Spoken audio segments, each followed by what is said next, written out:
Good evening. Good evening and welcome. My name is Chase Rynd, and I have the pleasure of being the Executive Director here at the National Building Museum, and I'm delighted to welcome all of you for this evening's program. Founded by an act of Congress, the National Building Museum is a private, nonprofit institution dedicated to exploring the world we build for ourselves. Through our exhibitions, our family, youth, and outreach programs, and through public programs like the one tonight, the National Building Museum advances the quality of the built environment by educating people about its impact on their lives. We are living in a unique time in human history where now over half the world's population lives in cities. And at the same time, we are collecting an unprecedented amount of data about our urban environment and collective networks. Making sense of this data and information technology while investigating the way it shapes the form and function of our urban environment is the mission of Intelligent Cities, a newly launched initiative at the museum. All of this data and new technology are transforming design tools such as BIM and GIS, providing analytical mechanisms for public policy leaders, and have the potential to deeply engage the public in the planning process. How we use this data can shape our skylines, disperse resources, and inform government decisions. Serious concerns remain, however, to ensure information is widely accessible, accurately interpreted, and does not result in increased social and economic inequalities. The museum, with a grant from the Rockefeller Foundation, has partnered with Time Magazine and IBM in a robust public outreach effort to bring these topics to a wide general audience. We sincerely thank Time, IBM, and the Rockefeller Foundation for their support.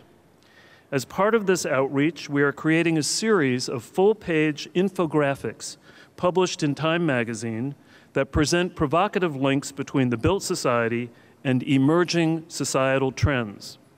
We have launched public polling through our website, nbm.org, investigating the barriers, challenges, and opportunities harnessing this flood of data and innovative new technologies.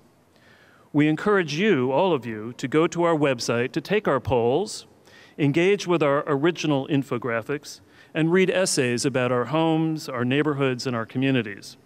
Tell us what you think. Join us on this exploration and engage in this critical issue of our time. All of this public outreach will then inform an Intelligent Cities forum on June 6th, right here at the museum, which will also be webcast to the nation and to the world. We hope you can join us here either in person or virtually. Finally, I would like to thank all of the members of our Intelligent Cities Advisory Committee who have spent the entire afternoon helping to shape this project. And now allow me to introduce representatives from the Intelligent Cities project funder and partners who will share some brief remarks. Zia Khan is the Vice President for Strategy and Evaluation for the Rockefeller Foundation. He is tasked with surfacing innovative areas for new work, shaping initiative strategies, managing organizational learning, and evaluating results and impact. Zia is also responsible for the Rockefeller Foundation's organizational strategy and the development of strategic competencies and partnerships. Prior to joining the Rockefeller Foundation, he advised senior leaders on strategy, operations, and organization as a management consultant in a range of industries and sectors. He conducts research on large-scale transformations and is the co-author of the publication Leading Outside the Lines, which has been listed as one of the best business books in 2010. John Tolva is the Director of Citizenship and Technology for the IBM Corporation. John is responsible for developing new socially responsive projects in partnership with nonprofit institutions and governmental entities. John manages international teams from specialized IBM skill groups and labs around the world. John's projects have included Beyond Space and Time, a fully immersive, multi-user virtual world for the Forbidden City in Beijing, Midan, a social network for discussion of current affairs of interest to the Middle East, machine translated between English and Arabic, and recently Rivers for Tomorrow in partnership with the Nature Conservancy, a global watershed simulator. And most recently, John launched City Forward at the very end of 2010, a free online tool for interacting with and analyzing public city data. Bill Saporito is Assistant Managing Editor of Time, where he edits and writes stories on global business, the economy, personal finance, and sports. A 27-year Time Inc. veteran, Saporito joined Time in 1996. Recently, he directed Time's extensive coverage of the global financial crisis. He has written cover stories on AIG and General Motors, edited cover packages about the stock market, investing, the mortgage industry, the real estate bust, and financial industry bailouts. He has also overseen the production of 2 Person of the Year editions. Previously, Bill was a senior editor at Fortune magazine, where he was a member of the publication's board of editors, and he began his career at the New York Daily News. Bill will also be introducing our featured speaker tonight, Witold Rybczynski. Gentlemen?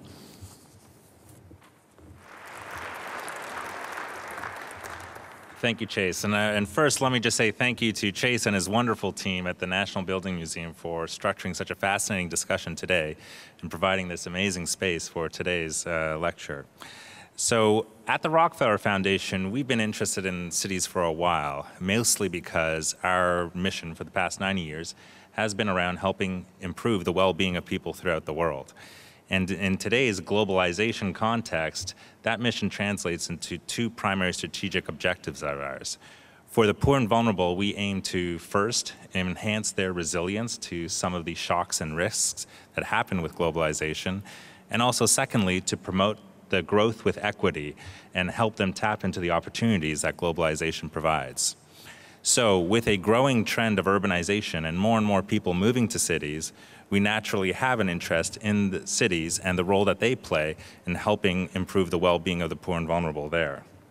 So today, more people live in cities than not, and that trend will continue. Our history of working on urban challenges is fairly long. In the 1950s, we helped catalyze a new field on urban design and theory by giving a grant to a not very well-known writer in Greenwich Village. Her name was Jane Jacobs. And that work led to the book, The Death and Life of Great American Cities. In the 60s and 70s, we focused on community-based organizations, and in the 80s and 90s on creating affordable housing for folks. So today, there are new challenges that face cities. Just to give a short list, in the US, we have a new economic reality, and metro regions need to design their development strategies to meet that reality. And in the developing world, a huge rush of people moving from rural areas to urban areas is stressing the provision of basic services. So our view of intelligent cities is that these would be cities that help solve this problem. And we often ask ourselves, well, what is an intelligent city? And the answer to date is we really don't know. But I like to think of an intelligent city using a metaphor of a person. So what is an intelligent person? We don't really think of an intelligent person as having characteristics like knowledge of physics or art or history, but rather their ability to sense problems, apply unique methods to solve those problems, and achieve a better state. In a similar way, I think of an intelligent city not so much as one that can be characterized by having lots of green parks or easy surface transportation, but more an intelligent city is having a capability of sensing the problems of its citizens and applying new information and new techniques to solving those problems. So we see intelligent cities as being more about capabilities and processes than necessarily about technologies, even though rapid changes in technologies will help cities become more intelligent. An important piece, returning to the metaphor of a person, is it's easy for an intelligent person to be an evil genius. And in the same way, we hope that cities can embody a value of good in what they try and do and be something that can help the poor and vulnerable, as opposed to only benefiting the people who are highly proficient in technology or have ready access to the information. So we're really looking forward to tonight's discussion. Again, we're very eager to see how this conversation of intelligent cities progresses and evolves so that it can help us realize our mission and hopefully help the future of cities, as so many breakthroughs in the past have done so. Thank you.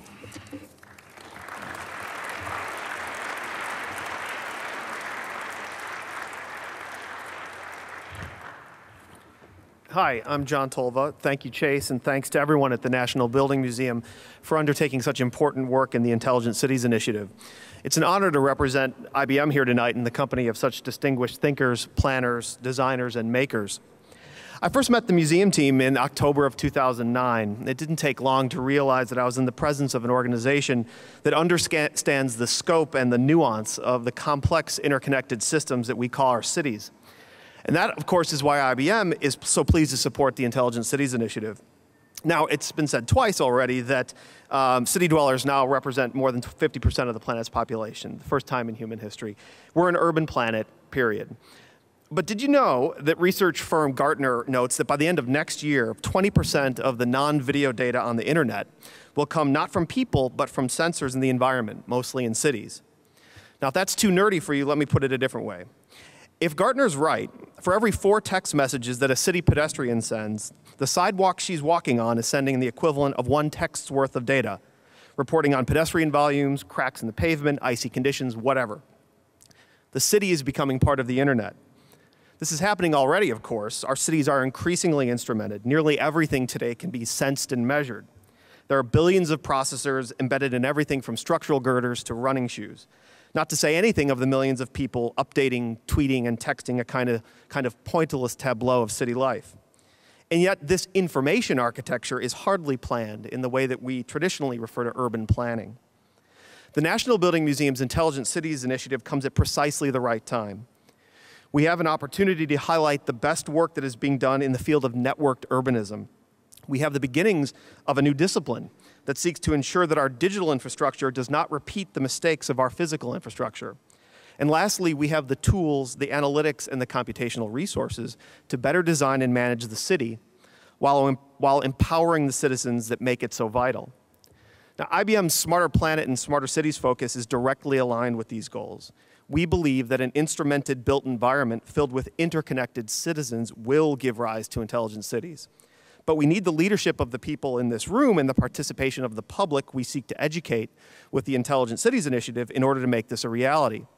So I'll leave you with 2 thoughts on how to do this. First, to engage in a dialogue about this new networked urbanism, our city planners and citizenry need to be at least as conversant with the language of information architecture as we are at a basic level about physical architecture. Call it data literacy. This is as much a matter of becoming aware of what's happening around us, of figuring out the most elegant ways of making the unseen felt, of thinking of our urban spaces in the way we think of other networked spaces. IBM's recent free public city data tool called City Forward and our metropolitan grant program called Smarter Cities Challenge are 2 ways we're approaching the challenge of literacy around urban data. And second, we need to recognize that while the power of information is the power to connect, every linkage made represents a connection not made, or at worst, a disconnection. The unintended consequences of urban expressways on neighborhood mobility would be an example from the physical world. Our plan for a networked urbanism should seek, above all, to be comprehensively enfranchising, lowering barriers to citywide community and commerce. So thank you, Chase and team. Thank you, Rockefeller Foundation, for your longstanding commitment to urban initiatives. And thank you to Time Magazine for giving this subject the kind of exposure it deserves. Smarter cities, intelligent cities, it's all about making better, more livable cities. So let's get going. Thanks, John. I'm Bill Saporito from Time. Cities is such a natural subject for Time Magazine. We have correspondents and offices in major cities throughout the world, and one of the great pleasures of being a Time journalist is that you get to eventually get to almost all of them in the course of your career. For myself, in the last year, it's been everything from Cape Town to Vancouver and Chicago and here in Washington. For Time's contribution to the Intelligent Cities program is a series of articles in the magazine. This week, it's about what's going on in London, how the use of information is allowing citizens to make a much better use, to make a better city. It's in the current issue, which happens to have a cover story where the jobs are by, Bill Saporito. Huh. Pick one up near you. Newsstand near you. Time is headquartered in the city, New York City, and it happens to be featured in the, at the beginning of Witold Rybczynski's new book, And let me tell you a little bit about him. He studied architecture at McGill in Montreal, where he also taught. He is currently the Martin and Margie Meyerson Professor of Urbanism at the University of Pennsylvania. His architectural experience has included designing houses as a registered architect, as well as researching low-cost housing, for which he received a 1991 Progressive Architecture Award. In 1993, he was made an honorary fellow of the American Institute of Architects and has received honorary doctorates from McGill and the University of Western Ontario. In 2007, he received the Vincent Scully Prize from the National Building Museum, the Seaside Prize, and the Institute Collaborative Honors from the AIA. He serves on the U.S. Commission of Fine Arts. Described as one of our most original, accessible, and stimulating writers on architecture by Library Journal, Rybczynski is currently architecture critic for Slate. He has written 15 books on subjects as varied as the evolution of comfort, a history of the weekend, American urbanism, the development of a new community, and a search for the origins of the screwdriver. His great work, Home, has been translated into 10 languages and was nominated for a Governor General's Literary Prize, while A Clearing in the Distance, a biography of Frederick Law Olmsted, who designed Central Park, received the J. Anthony Lucas Prize, a Christopher Award, a Philadelphia Athenaeum Literary Award, and was shortlisted for the Charles Taylor Prize for Literary Nonfiction. His current book, which we'll hear more about in a second, is called Makeshift Metropolis, Ideas About Cities. A book signing will follow. Please welcome Witold Rybczynski. As he said, this book is called Ideas About Cities, and it's about mainly other people's ideas about cities, but it also could have been called Everything I Know About Cities, which is why it's a rather thin book. It's about the recent past and the present, but to understand it, let me just go back and remind ourselves that when this country was first settled by Europeans, the colonialists built some of the really great adventurous city plans of the 17th century, and built cities like New Haven, Savannah, Charleston, Philadelphia. In the early days of the Republic, a city like Washington reflects that kind of ambition and, I suppose, sensitivity to the notion of planning a city, that a great city needed a great plan and that one ought to, it wasn't just about laying out streets and taking care of business. There was a kind of greater vision at play. Unfortunately, we got very lazy. Washington is still here, of course, but some cities like Detroit that were influenced by Washington very quickly devolved into simply engineering, where we laid out streets and grids, which was cheaper and faster than laying out complicated plans, where city planning became a very pragmatic effort, really just to create real estate so that you get down to building. And American cities, by and large, exhibited no particular interest in pursuing city planning as an art form. It was really about surveying primarily. By the turn of the century, by 1900, even slightly before that, America had become a great world power. And Americans were able to travel. For the first time, a lot of people traveled, and they went to Europe and suddenly realized how grand Paris and London and Rome were. And while we were a world power, we thought, we didn't really have cities that kind of measured up. Our cities were definitely second rate on that grand world scale. And so architects, and particularly architects, landscape architects, started thinking about this. And this was really the beginning of my book, because there are three ideas that emerge out of the early 20th century which influence American cities. And the first is the city beautiful. It's primarily the work of this person, who's neither a city planner nor an architect. Charles Robinson was a journalist, but as we'll see in the story, journalists actually have a large influence on the way we think about city planning. And Robinson wrote the first book about city planning in America, and certainly the first book aimed at a broad audience. And it really had to do with creating beauty in the city, but not only that, it had to do with organizing neighborhoods, with cleaning up the city, with making the city into an aesthetic experience. The two things set the stage for that. One of them was the World's Columbian Exposition, greatly maligned by modern architects and historians, unjustly so in my opinion, because it was an enormously positive influence. It showed Americans that you could indeed plan a city. It was a World's Fair. These buildings are all temporary. They were all plaster. But they were created not simply to house pavilions, which they did, but also to give the visitors a sense of what a city center might be like. And it brought together architects, sculptors, landscape architects. Olmsted did the plan for the fair. A lot of the best sculptors did work in it. And it was an enormously important event in a country where, of course, there is no television, there's no movies, there's no mass entertainment. So something like, I forget, I'll have the number wrong, but I think it was 20-odd million Americans visited the fair during the 6 months it was on. So everybody had either visited it or at least knew somebody who had visited it. And so it really set the stage and I think prepared people, because ultimately cities are the result of a popular movement. They're not built by architects and planners.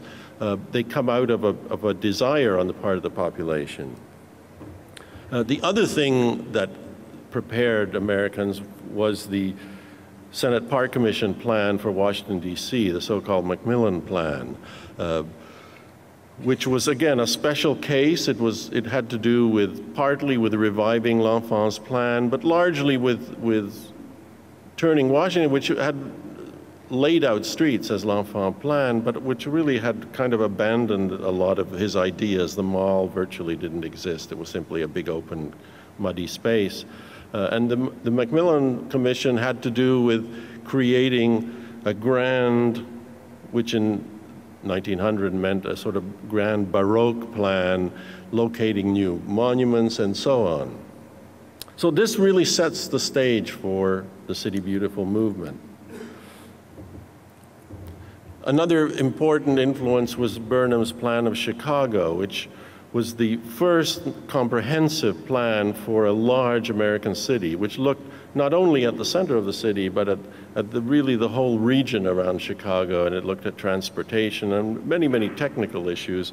It had these beautiful watercolors which showed how the Chicago River could be turned into a sort of sand kind of river with cays on the sides. And it was the first American city that looked to the water. Americans had ignored the water until then. The water was where the barges were, and it was a sort of dirty, polluted place for industry. And Chicago was and Burnham was the first case where the water became a positive attribute of the city, something that made the city a wonderful place, which of course the Europeans had known for a long time, and Paris and London, even at that time, had waterfronts which were civic spaces, not simply industrial.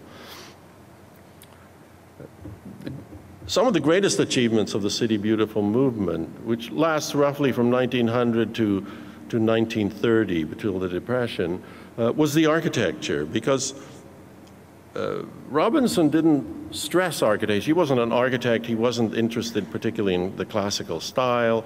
Architecture was a part of his sort of vision of how the city could be improved. But in practice, it often meant these grand buildings, such as Union Station here, or libraries or civic centers. And if you make a list of the buildings from that period, 1900 to 1930, it's a list of the greatest urban buildings that America's ever seen. I won't say ever will see, but it seems that way at the moment. But those are the great architectural works of the United States, and with a slight overlap perhaps into the early 30s. the New York Public Library, for example, from 1901.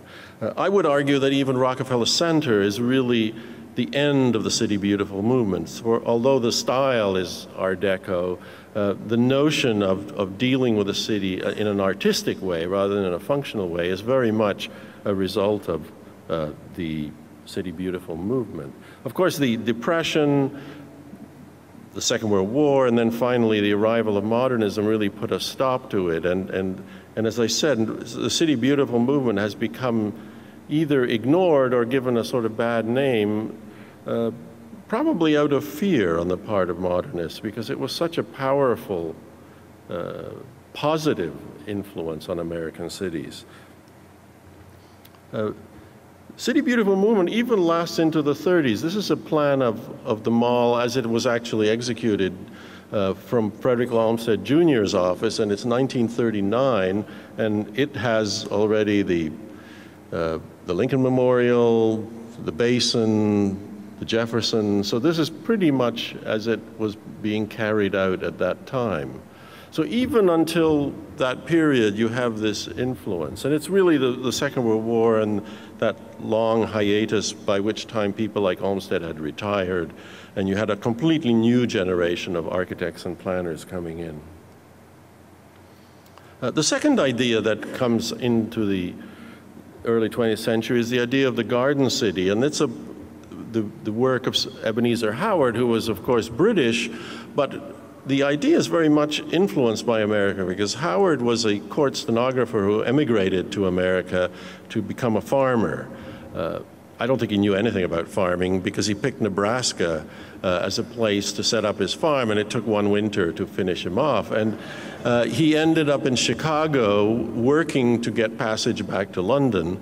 But Chicago at that point was just after the Great Fire, and it was rebuilding. And so he had this wonderful opportunity in hindsight of seeing a large city rebuilding itself from scratch. He also had the opportunity of seeing Riverside, which Frederick Olmsted had planned about 30, 40 years earlier, which was the first large planned suburb. And it's outside Chicago, connected by a rail line, and it's this city which is not a city. It's green, it's got green spaces, winding streets. It's the opposite of Chicago, and this was very intentional on Olmsted's part, of course. And so this also is important because it shows Howard a very different sort of urbanism. And it's no coincidence that when he put all these ideas together and eventually wrote a book about it, he called them garden cities, because, of course, the motto of Chicago is a city in a garden. And you can see all sorts of American influences in that book. So he goes back to England. He publishes a book called The Garden Cities of Tomorrow. And being a practical sort of person, he decides that he ought to build one. And he creates a society. In fact, he creates a movement, an international city planning movement. Something along the lines, you could say, of the new urbanism today, but although probably on an even larger scale, because it really migrated to virtually every country in Europe. And his idea was to create new cities which would combine the city and the country. He saw the cities, which were, of course, industrial and Victorian and polluted and overcrowded, and then he saw the country, on the other hand, as being the other magnet, and his notion then was to somehow combine these two, and the garden city would be the place which would be a city, but which would also be green and healthy and so on. The architecture of the garden city came largely from Raymond Unwin, who was a great student of German architecture, particularly medieval architecture, and that influence is seen here in Hampstead Garden Suburb, which was one of the great realizations of the garden city movement. There were two garden cities, but starting a city from scratch is very difficult. It's rarely achieved successfully. And so the great achievements of the Garden City were essentially suburbs. They were places that people lived, but they still commuted to cities to work, and Hampstead was on the new electric line, and people lived there, but they worked in London. So garden cities and garden city suburbs really are interchangeable. They're essentially suburban places. This is not Bavaria, it's actually Queens. This is the Forest Hills Gardens, which was the first garden city in the United States, designed by Frederick Olmsted Jr., using this vernacular from Germany of this kind of medieval Bavarian architecture, very beautifully laid out with curving streets and a town center. Behind us in this photograph is the railroad, because this is about 10 minutes from Penn Station. It was a new electric line that went out to Long Island. This was built about 1910, I think, 1913. A drawing, I think, perhaps done by David Bagnoli, who's in the audience. There's the station, the Long Island Railroad is here, and then you've got this little town center, and then this kind of, the density goes down as you go out, and you start off with apartment buildings, and eventually you get houses, and eventually you get houses on larger lots, but a relatively high density, so it's a kind of urban suburb. It's not a Levittown type of suburb, it's really, the biggest lots, I think, are probably 60 feet wide, so they're, by today's standards, they're quite compact. Very beautiful architecture. Grosvenor Atterbury was the architect. One of the great successes, both of the City Beautiful movement and of the Garden City, was this teamwork that occurred between developers, landscape architects, and architects. And they were sort of all on the same page, and that produced these wonderfully planned and also wonderfully executed projects. These are row houses, so a house is this wide, but they're put together into these kind of large terraces. I wanted to show you this because I think it's a really extraordinary example. This is 1913. This is precast concrete. There's one section of relatively modest houses. So the houses here are actually only this wide. They're about 14 feet wide. But they're put together in a sort of very ingenious way. It doesn't look like prefab housing, does it? And yet it is. Each house was made out of 100 pieces of precast concrete that Atterbury had worked out. The other thing that's striking about it is that it's standing up. If you go and look at the experiments in concrete from that period by many architects, they're in terrible shape. I mean, because they were experiments. And Atterbury produced this really wonderful looking group of houses, but also wonderfully durable. Durable also financially. These houses sell today for about $500,000, these 14-foot wide houses. So they've really maintained their value over the years. The Garden City took many forms, not only the sort of quaint German architecture. Here's an example from Germany and also one from Tel Aviv, which is much more influenced by the Bauhaus and has this kind of white box style. But virtually every European language has a term for Garden City. It migrated to Poland, Germany, Belgium, Holland, Italy, all of these countries. So it's a really major movement.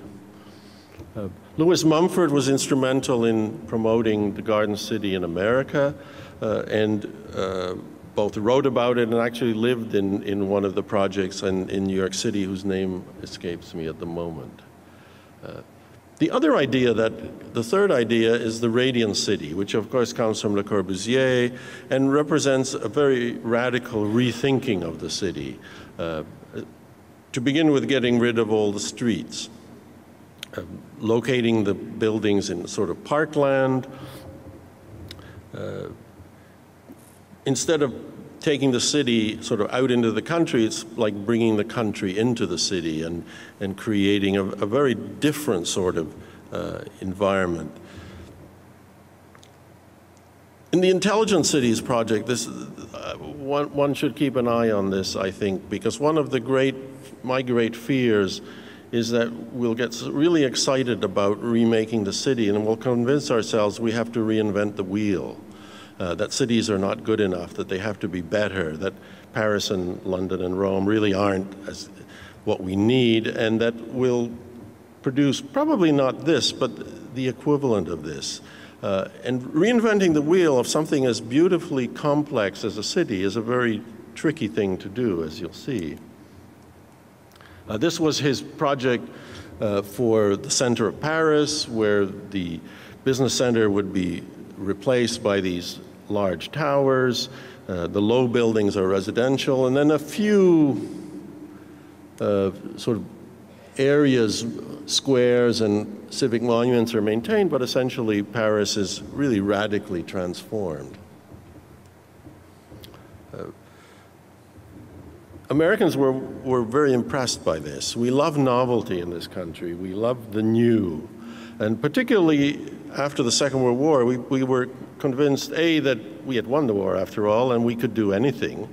And secondly, that we convinced ourselves that the cities really needed to be rebuilt in a radically different way. And so here you have essentially two versions of Le Corbusier's city in New York City, Peter Cooper Village and Stuyvesant Town,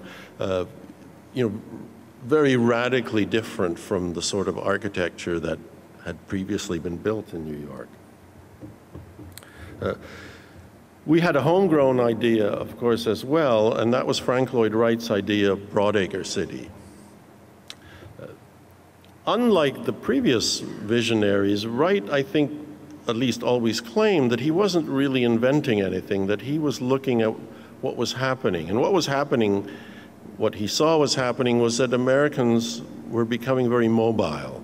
Wright loved automobiles, and he worked and lived in Los Angeles for a number of years, which was a very different city from anything else. It had grown very rapidly in the early 1900s, and it had grown at the scale of the automobile, and it was a city about 70 miles long. And in his sort of prescient way, Wright was an eccentric, but he was an American eccentric, and he understood Americans, I think, in a sort of gut way. And he saw this, and not that he was promoting it, but he always said, this is just going to happen. If you give Americans all these cars, they're going to spread out, and you really won't need cities anymore. And so he wrote a book called The Disappearing City. He wrote several books about urbanism, and he produced Broadacre City, which was his sort of version of what this meant in city planning. And here he is with a big model of Broadacre City. And Broadacre City is, and you can see he's not a young man anymore, and yet it's a revolutionary and extremely radical proposal compared to virtually any other proposal for an idealized city. And it was an idealized city. It wasn't for any particular site. Because, first of all, the city has no center. Everything is spread out. There's a civic center over here, and then there's some factories. You can see here clinics. There's a sports arena here, some smaller houses, larger houses. Everything is scattered. You can't sort of locate a center. The other thing that he did, which was also radical, was that this city has no edge. This is not the city. This is just a piece of a city. This only houses maybe, I think, 20,000 people. So for 1 million people, this thing would be much bigger. He partly, I think, he didn't have the space and the money and the time to build anything larger. But one has to see this as simply a tiny piece of something that's vast. So it's extremely ambitious in that sense, and extremely different than any kind of urbanism that had come before. Is one of his perspectives. Because he included these flying helicopters and strange cars that he designed, the whole thing starts to look like science fiction. But certainly it was not science fiction in his mind. I think he was really looking to the future and saying, if this country gets very mobile, this is what's going to happen. Of course, he was largely right. Many of these buildings are actually his own buildings, and I write in the book that he never built anything like this. He built some small suburban planned communities, extremely small. But every building after the 1930s that he designed was somehow in his mind, I think, intended for Broadacre City. And he would design buildings, then his apprentices would make models and put them on the model. And so you can, if you're an architect, you can recognize buildings from the model, the Marin County Civic Center, the Price Tower, they're all there. And so that there's this sense that he was, in his own mind, this was a city that he was sort of building in his imagination. The final big idea of the 20th century is Jane Jacobs' idea of downtown, which of course is essentially a repudiation of the previous three ideas. Not so much Frank Lloyd Wright. She doesn't mention Frank Lloyd Wright in her book, but she certainly mentions Le Corbusier, of whom she's very critical, for especially his idea of getting rid of streets, which for Jane Jacobs saw as kind of the heart of the city was what went on in the street. She was also critical of the Garden City and the City Beautiful, because she felt that architects were trying to remake the city into something that it wasn't. And I don't think she really believed in planning. For her, the city was, the American city particularly, was the result of individuals making decisions, and the richness of the city and the richness of city life was not the result of anybody's plan. It was simply the people coming together to do things. And in the book, she talks about a sort of metaphor for the city as fires in the darkness, and that one fire sort of takes off here, and then another one takes off here, and then maybe it dies, and there's a third one. So the city is this kind of amorphous thing. So the fact that she has such influence on planners is sort of paradoxical, since she was extremely critical of planning, and if anything was a sort of anarchist rather than any kind of conventional progressive or liberal. She, of course, had a huge influence, partly because I think she was right, and partly because her book is really very compelling. It's still readable today. She was a very good writer. And she had lots of insights, and the insights came not from theories, certainly not from drawing. She wasn't an architect, but they really came from looking at the city and looking at how people behaved in cities. And in the process, I think she sort of reminded us or brought us back to appreciate aspects of the city which we had essentially ignored or taken for granted, such as the fact that when you mix up uses, it works better than when you create a civic center and an athletic center and a government center and a business center and separate everything out. Diversity was what made cities work, that a mixture of uses and people was really the strength. And I mean, today people study the city in much more quantitative ways than she did, but are essentially come to the same conclusion. Street life, of course, was very much at the heart of her book, and the kind of mixture of life on the street, and the fact that the sidewalk and the street, the cars, and it was a really wonderful invention, and having buildings next to it, that it was really something that produced something quite marvelous. She also, and this seems obvious perhaps to us, but the Garden City was faced with the Victorian city, and it was all about reducing density and finding ways to have less people crowded. No more overcrowding was one of Unwin's mottos. Whereas she said the opposite. She said the more density you have, the better. The more people you have on the street, the more variety you have, the more choice you have, the more different kinds of shops you have, the more interactions you have. And so she was very much a proponent of density. And finally, and I think this is why she was so skeptical of planning, because planning tended to build new cities, and for her the city needed a mixture of buildings, new buildings, old buildings, buildings that were cheap, buildings that were expensive, that it produced the kind of choices that people could use old storefronts for certain things and then have new ones, whereas a new planned city was all new, and it lost that, not only that choice, but also, of course, the environmental character that comes from age. So these were the ideas. Oops.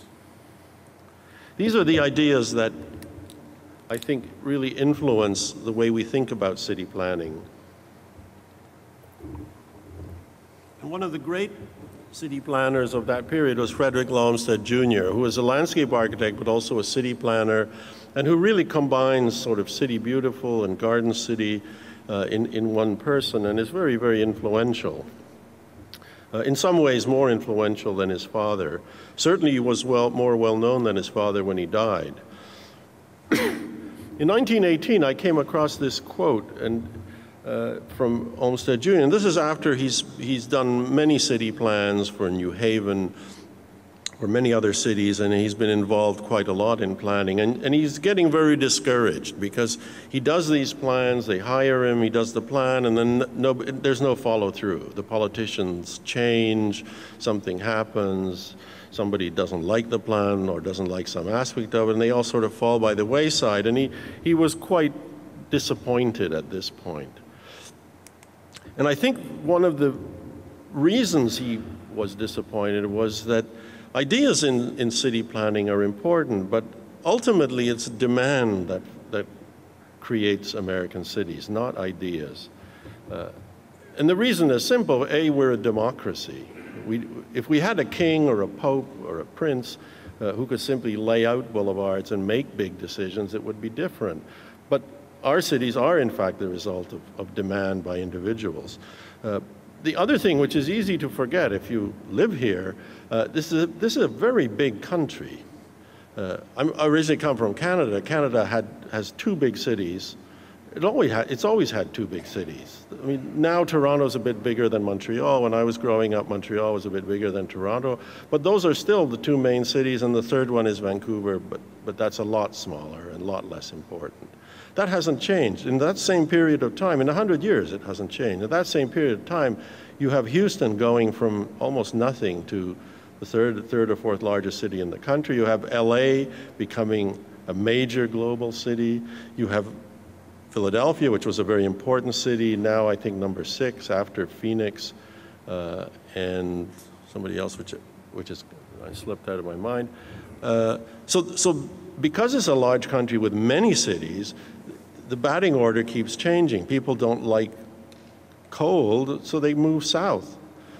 They want to go skiing half an hour from where they live in a city, so they go to Seattle, or they go somewhere in the west and to Denver. So people have many choices here, and particularly with air conditioning and plane travel, those choices are vastly enlarged. And consequently, if a city doesn't attract people, or if it loses, I mean, who knew that having mountains near a city was an important urban characteristic? I mean, Philadelphia doesn't have mountains next to it, and so people decide to go to Denver because they want to go kayaking and mountain climbing and all those things. So it's a very precarious sort of existence to be an American city. You can gain very quickly, but you can also lose, not quite as quickly, but you lose. And so we have the phenomenon of large numbers of American cities, particularly in the Rust Belt, losing population steadily. Once in a while you get a Boston, which sort of reverses it, or you get a Washington, which was losing population for a long time, but I think is right on the edge of turning around and becoming a growing city again. But all of these things come from the decisions of individuals. They don't come from mayors or planners, or even from developers. I mean, they really do come from individuals, and consequently the demand is what really shapes these ideas. And so when you look at these ideas and what effect they've had, sometimes they've been distorted, sometimes they've been, pieces of the idea have sort of caught on and other pieces have been rejected. The City Beautiful, which was really about remaking the entire city, never succeeded at that scale. There were some attempts. The Great Plan of Chicago was never really implemented except a little bit on the lakefront. But it did succeed in these large buildings because people liked these buildings. They were impressive, they were big, they were showpieces, and so a building like Penn Station or New York Public Library or dozens of state capitals or libraries is what we sort of associate with the City Beautiful movement, although the City Beautiful movement is not really about that. That's sort of a part of it, but that's the part that worked. That's the part that people liked. They liked big, impressive buildings. And we still do, and you could see our interest in so-called iconic buildings as being a kind of continuation of the City Beautiful movement. It's that same kind of crude impulse to say, well, fixing the city is a lot of work and it's not that impressive and it takes too long, but boy, we could build a showpiece and that would be like, that would make up for it. Plus we would see it right away and we would attract people. And so it's kind of a similar thinking. The Garden City was actually very successful. Virtually every successful upscale suburb from that period, 1900 to 1930, has survived and prospered. And Beverly Hills,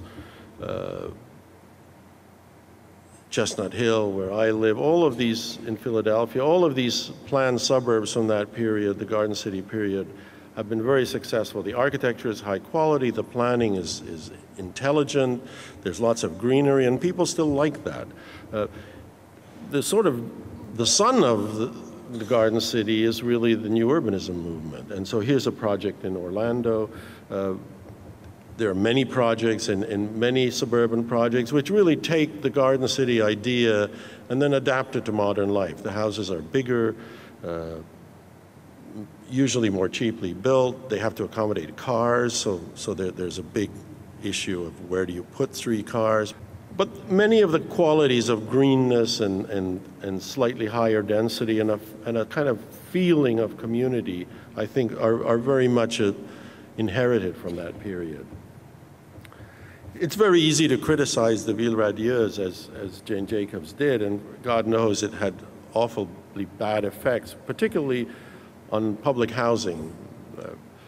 Americans were too sensible to adopt it, and you couldn't sell a individual home buyer on the radiant city. But if you were a poor person and nobody asked you and you had no choice, then you got something like Robert Taylor Homes, which is essentially 16 or 18 identical buildings, designed, I should say, by SOM, although I don't think they take a lot of credit for it, mostly demolished at this point.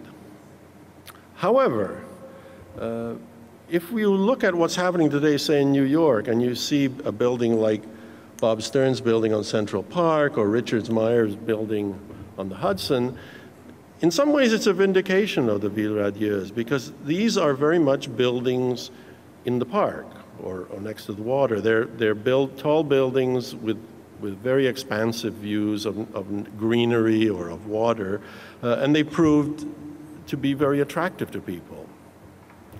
And indeed, you have entire waterfronts, which are a kind of Ville radieuse.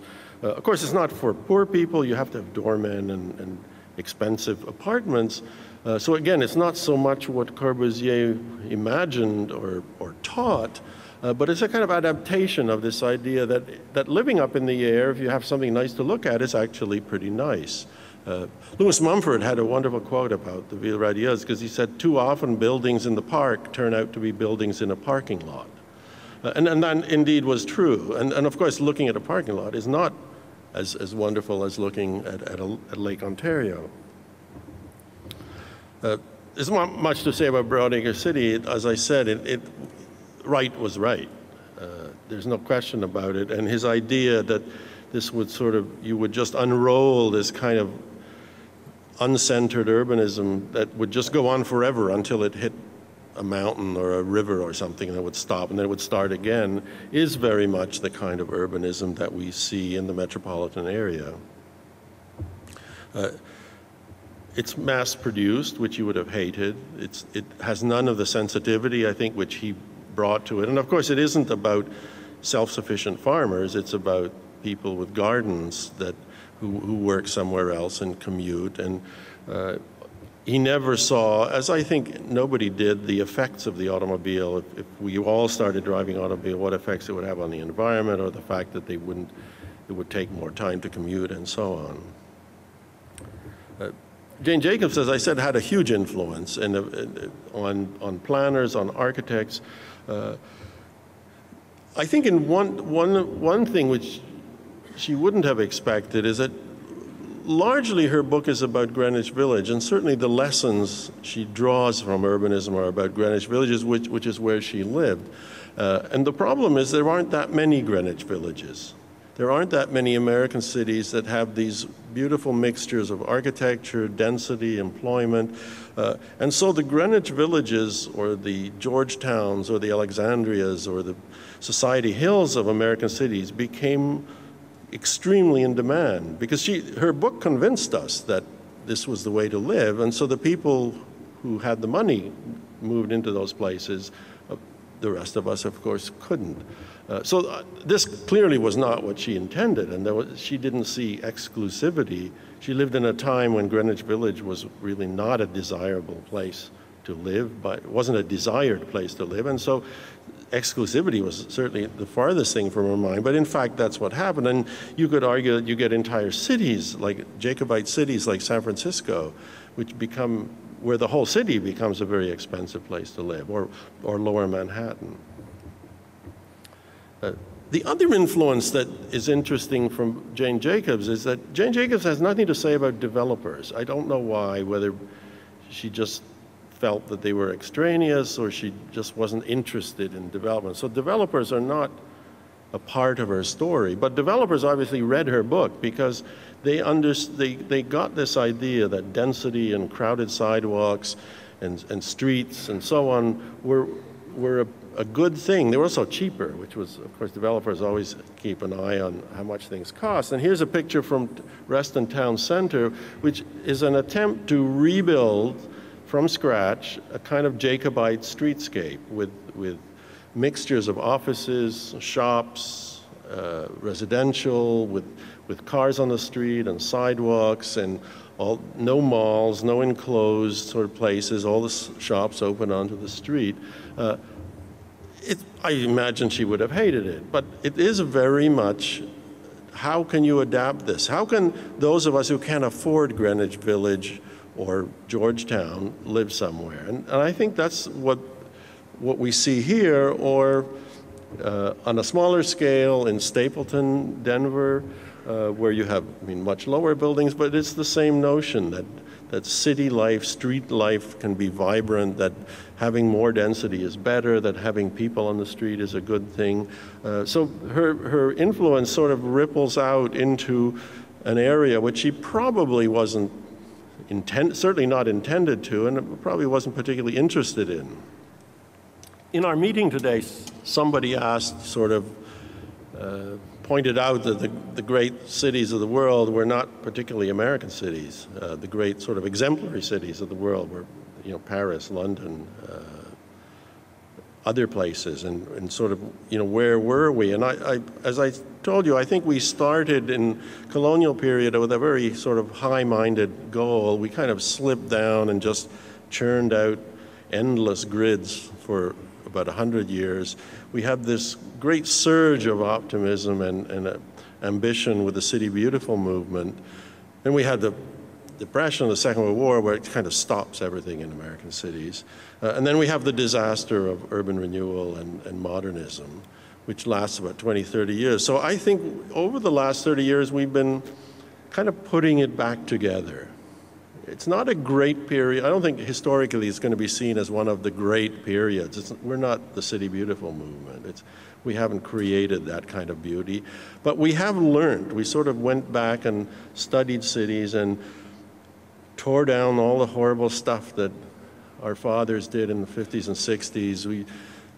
We're slowly taking down the highways that they built through the cities, and we've torn down most of the public housing. We've closed the pedestrian malls, which was another bad idea. Almost all the ideas are consistently bad. It's quite impressive. You don't have to exaggerate much. They really messed it up. So if the American public is somewhat skeptical of planning and big ideas, there is a reason for it. As I said, Europeans knew this. It's nice to walk by the water. You don't need much if you have water. You put a few benches up, pave a wide area, and there you go. So water has become, instead of a sort of ignored industrial part of the city, a really desired part. And secondly, of course, most of the ports have closed down. The Navy yards are often closed down. So the waterfronts become places for potential development where you can build new parts of the city without pushing people out. One of the great lessons of urban renewal was that one shouldn't fix up the city by throwing people out of their homes. And the good thing about an abandoned waterfront is the land is there, the water's there, but nobody's living there. You have the rediscovery of streets, kind of a simple thing, but that, cars are bad. If you step in front of a car, you'll get killed. On the other hand, putting everybody up in the air or in tunnels is not such a great solution.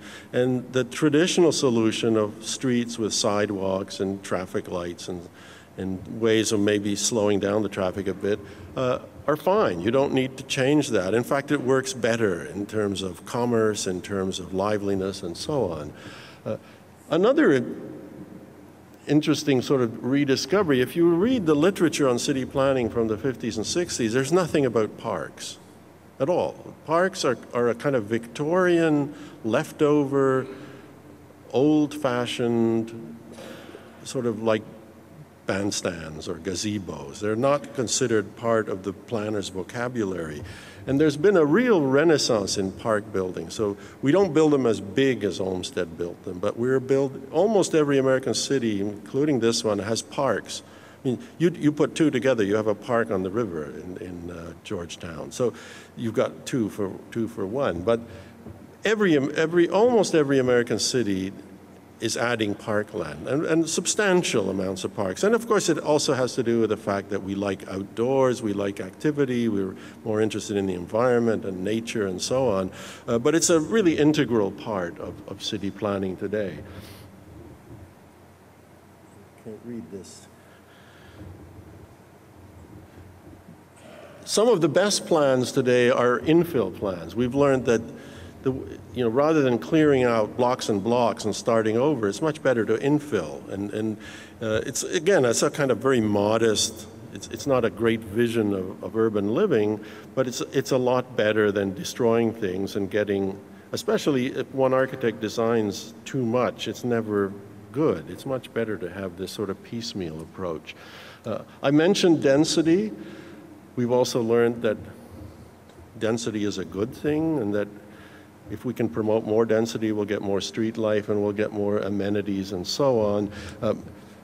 Mixed use, almost all developers who shied away from mixed use, partly because it's complicated and expensive, have realized that it creates a more interesting type of environment. People like the idea of having stores on the street, and then you have people living above, so they populate the street and so on. Conservation is another big part of city planning. It's not a movement, I think, that emerged from city planning, but it's certainly affected city planning. So you can't simply go in and knock things down, but it's also the discovery that people actually like to look at old buildings.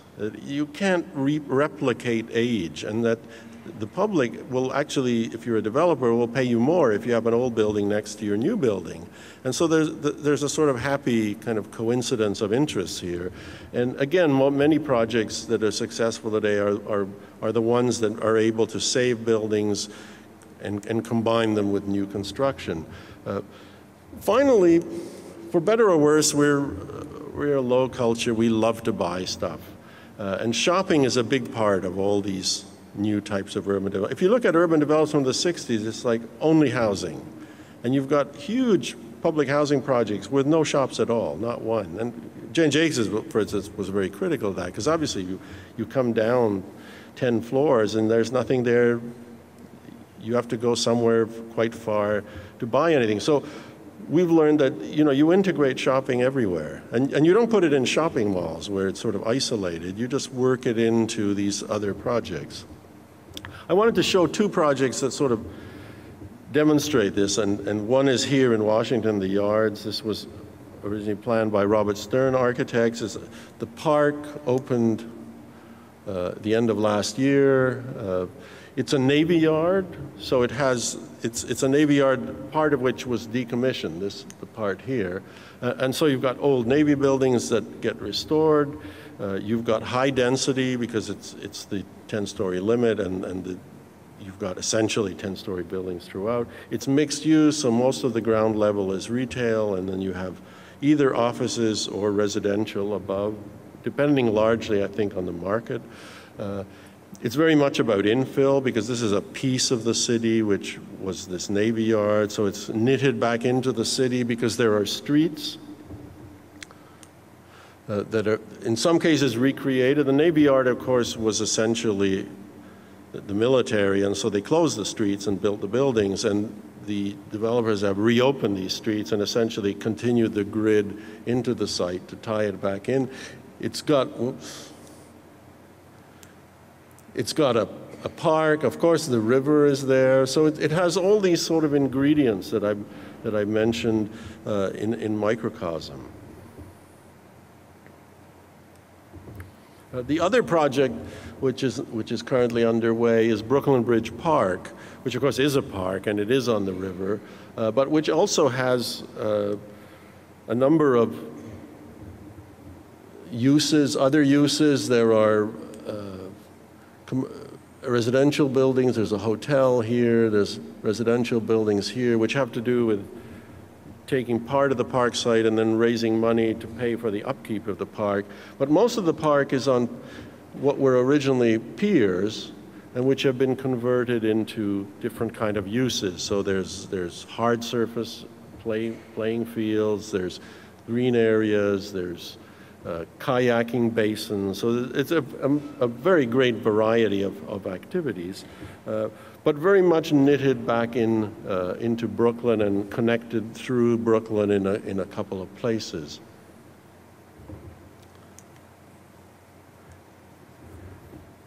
So as I said, I think we're at this moment of really learning lessons. I mean, rather expensive and wasteful exercise we went through, but nevertheless, we have learned lessons from it. And we've been going through this period of sort of repairing the city and rediscovering the fact that, for instance, cities are a great invention. That's why people want to live in New York and Paris and London, which suggests you really don't need to reinvent them. I mean, that we've got most of the ingredients. We have to figure out automobiles, which is hard to integrate. There's certainly new things that can be added, but I write in the book that it's more like adding a layer to something rather than sort of sweeping it off and starting over. It's about conserving most of it, which works, and adding layers of things, maybe adding density or bringing people, creating new waterfronts and so on. So we're in this period. The future, of course, is completely unknown, and so whether somebody asked me in an interview in connection with this book, sort of what was the city of the future going to be like? And it seemed to me that from what we've learned of cities, it's first of all going to be more or less like what we have today, because if we look at the successful cities in other countries, that's essentially what happens. And then there will be modifications and there will be additions to it, but we won't need to reinvent it. We just need to adapt it so it sort of works better for us today. Thank you very much. Maybe if there are a couple of questions, I could maybe try to do that. What role would you put for security as a current and future piece of the puzzle for cities today and in the future? Security.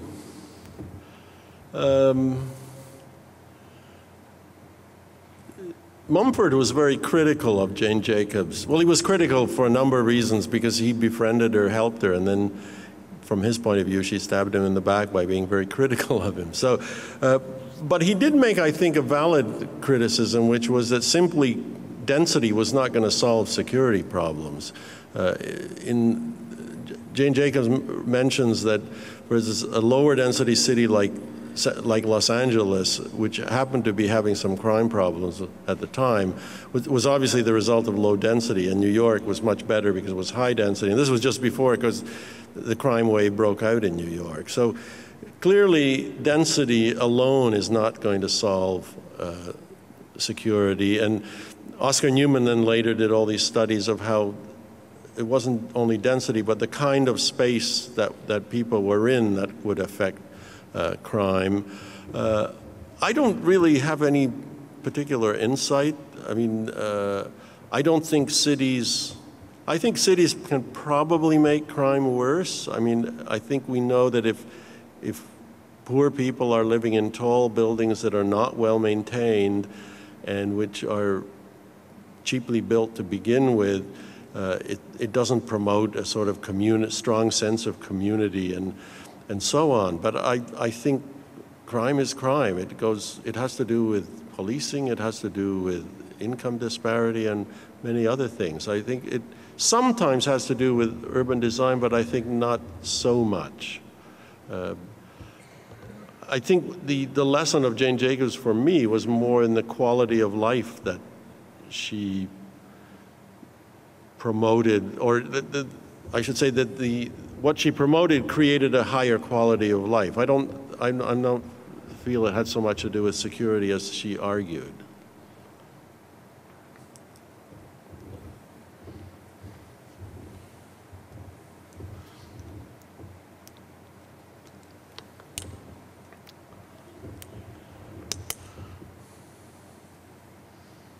During the Atherton lecture that you gave here 2.5 years ago, you said that America doesn't plan cities. It has a system for accommodating developers, and it works.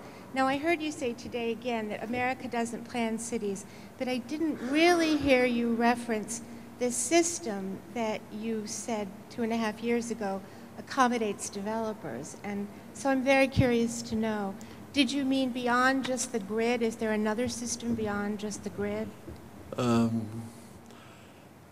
What I do write in the book is that another of the lessons we've learned is that public bodies are very bad at development, because municipalities and planners and architects tend to think they know what's best for people. And so they don't really listen to consumers. They figure out what consumers should have, and then they're often wrong. So on the other hand, I think we've also learned that developers, one of the things developers are not very good at is connecting what they're doing with everything else, because they're really only concerned about their project, and as they should be. But how the project relates to other things, where it fits in the city as a whole, is not one of their prime concerns. So that there is an important role, I think, for public bodies in providing that, apart from providing infrastructure, but in providing that sort of guiding role of fitting these projects in and connecting them with other projects. And both of these projects that I showed are public-private projects. The land where the Brooklyn Bridge Park belonged to the Port Authority of New York. Similarly, the GSA owns the land where the yards are built. So neither of those is a purely private project, but the roles are sort of more separate. The public body in the yards makes demands on the developer to save historic buildings or to provide certain public amenities like a park. And then the developer, on the other hand, figures out what will actually work there and how to provide the sort of products that the market actually wants. So I think that is an important lesson, this division of labor in a sense. But I also write in the book that if we, certainly in the last 20 years, I don't know about the future, but in the last 20 years, the developers have been much more important in initiating projects than city planners. The master plan tends to be kind of catching up to what's actually going on in the city. And whereas in the 60s, often cities initiated projects, today it tends to be developers who, of course, have gotten much bigger and I would argue more skillful. They're not little family businesses anymore. They're large enterprises, often publicly traded, and so they can do very large projects, which virtually nobody else could do, both in an organizational term and in a financial sense. I mean, these are big projects. So in terms of large projects, the developers are important because they bring the sort of expertise. It's very complicated to do what Jane Jacobs taught in a new project, because you've got to put in shops, you've got to put in residential and offices. it's complicated to build. You've got to understand how to manage 3 different things. Traditionally, developers were experts in one thing, so they just built shopping malls. They didn't do anything else. So that's why we got these single function type of buildings, which were good for them, but I don't think they were necessarily good for the city. Yes. I'd like your comment on the issue of the wiring of cities. We're hearing a great deal today of the new technologies, sensor technologies, and so on. In a sense, cities have already had a huge wave of technology in the last century. But do you view the new ideas of more efficient running of cities and services as simply a service development, or does this have some kind of a broader meaning for the way the city is developing in its character? My guess is that it is a technical development which will not, in fact, change cities very much. That would be my guess. I think cities are about people, and people need physical experiences, and it's a good thing to gather data more efficiently and more broadly. But it doesn't, I think, change the experience of city living. I mean, if cities are to exist and survive, which it seems like they will, I mean, it was touch and go. 30 years ago, we could have had a debate about it. I think today it seems pretty sure they will. It's not about efficiency. It's about people. It's about having contact with people, about having contact with lots of people, both in terms of intellectual contact and personal contact and mating. I mean, all of those things are better if you have more people to choose from. And so it's very much about being in a place with lots of other people and having opportunities to meet them in a real sense. So I think the technology is important, but I don't think it fundamentally changes that equation. If cities will survive, it's because people will want to live in them, which apparently not all of us, but many of us do. And so while cities will not replace suburbs and small towns and small cities, they clearly are going to survive and have an important role to play simply because people want it. I mean, people, ultimately, as I said, it's the demand which drives cities in this country. If people didn't want it, it wouldn't be the case. But I think that there are enough people who do. Certainly, when people are young, they want it. It's not so clear to me whether that, and it'll be something to see whether the young people who are being drawn to cities today will remain in cities or not. That isn't obvious to me, but they're clearly drawn to cities. They like the excitement of cities, which is a kind of simple excitement. It's not the excitement of the internet. It's the excitement of meeting other people and being in crowds and having lots of choices of things, and in terms of physical experiences. And I think that's what continues to fuel cities, and will continue to do so. I think we have time for one last question. Thank you. Is this on? One of the most visionary cities that we see today is no longer in Europe, but I think is Masdar in the Gulf. And you haven't mentioned sustainability in a big way, and I'm wondering what Jane Jacobs would have thought of air quality and energy problems and the way that we have them in growing cities today, and is there a visionary solution not in Europe and not here that we should be learning from? I mean, one of the lessons for me writing this book was that I become skeptical of visionaries. I appreciate Ebenezer Howard's achievements, but I've become much more convinced that a piecemeal approach is better. So we do have to solve, there are environmental problems to solve, but I don't think they're an excuse or a reason to say, oh, well, we have to rethink the city because now we want to reduce global warming. I think that would be a mistake. I think it's simply one more thing that we need to add onto cities. But I hope that it doesn't mean that, and it's my one great fear, because especially in America, we're so seduced by novelty that it's easy to convince people that let's try something really new, let's do something that nobody else has done, and it's going to solve all our problems. And as we learned in the 50s and 60s, it's okay to do that with hula hoops, but when you do it to a city, the price is huge because it takes decades to repair. Never mind the human lives which you can't repair, they're lost. The people who had to grow up in the housing projects and the time that was a lot, that's gone. But just to repair physically is such a, so we should be very, very careful, I think, when we set out to make changes to the city. And there may be changes that will have to be made. God knows we made changes when we put sewers into cities. I mean, for centuries, cities didn't have sewers, they had pits.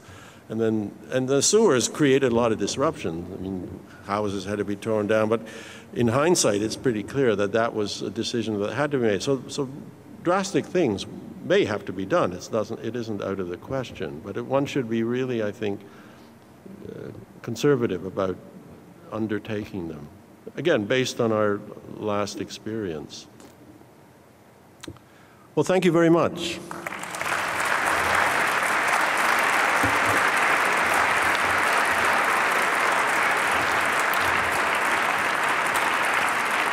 Thank you, Witold. That's a terrific presentation. I want to thank all of you for joining us this evening. As noted earlier, Witold will be staying on for another 30 minutes or so for a book signing, and we're going to be parking him right back there, conveniently located next to the entrance to the bookstore. So if you happen to have not brought your own personal copy of his book, the store is open and you can purchase one tonight. Join me again in thanking Witold for a great presentation.